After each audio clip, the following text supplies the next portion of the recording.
everyone, Lily here with SGI Property Management. Today we're talking about something every landlord needs to get right: handling a tenant's security deposit when they move out. Security deposit mistakes are one of the most common reasons landlords end up in court. In this video, I'll walk you through the right way to handle a tenant's deposit so you stay compliant and avoid costly disputes. If you find this helpful, hit the like button and subscribe for more rental property tips. Step 1 is to know the rules and timelines. Every state has its own laws about how long you have to return a security deposit after a tenant moves out. In most places, it's somewhere between 14 and 30 days. In Texas, the law is 30 days. You'll want to know your state's specific deadlines and whether you need to provide written notice of deposit deductions. You'll also want to know what receipts or documentation are required and what the penalties are for missing the deadline. If you're unsure about the rules in your area, consult a legal professional or a local landlord-tenant guide. Step 2 is to conduct a thorough move-out inspection.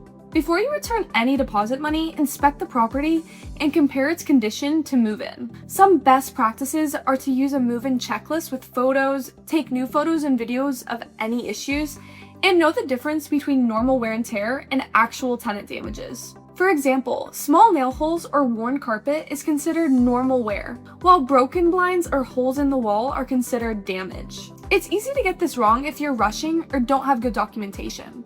And the last thing you want is to get caught in a dispute over a few $100s. At SGI Property Management, we handle detailed move-in and move-out inspections, document everything thoroughly, and make sure deposit returns are handled the right way. If you'd rather not deal with the hassle, we're here to help you avoid legal issues and keep tenant relationships professional. If you want peace of mind with your rental property, reach out to us and see how we can help. Step 3 is to itemize any deductions clearly. If you're keeping part of the deposit for repairs, send the tenant an itemized list explaining exactly what's being withheld and why. You'll want to include a description of the damage, the cost of repairs, and copies of invoices or receipts. A good tip is to not charge for anything you can't prove. That's one of the fastest ways to lose if you end up in court. Step 4 is to return the balance within the legal timeline.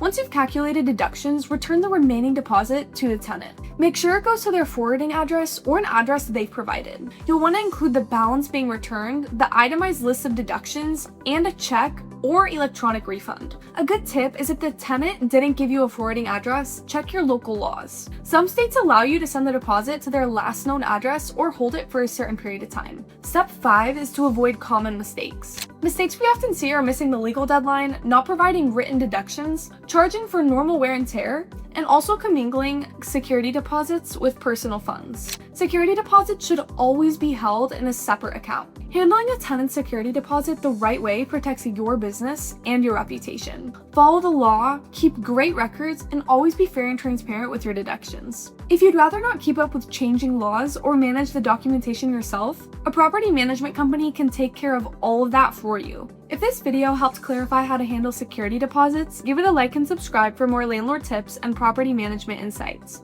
Thanks for watching.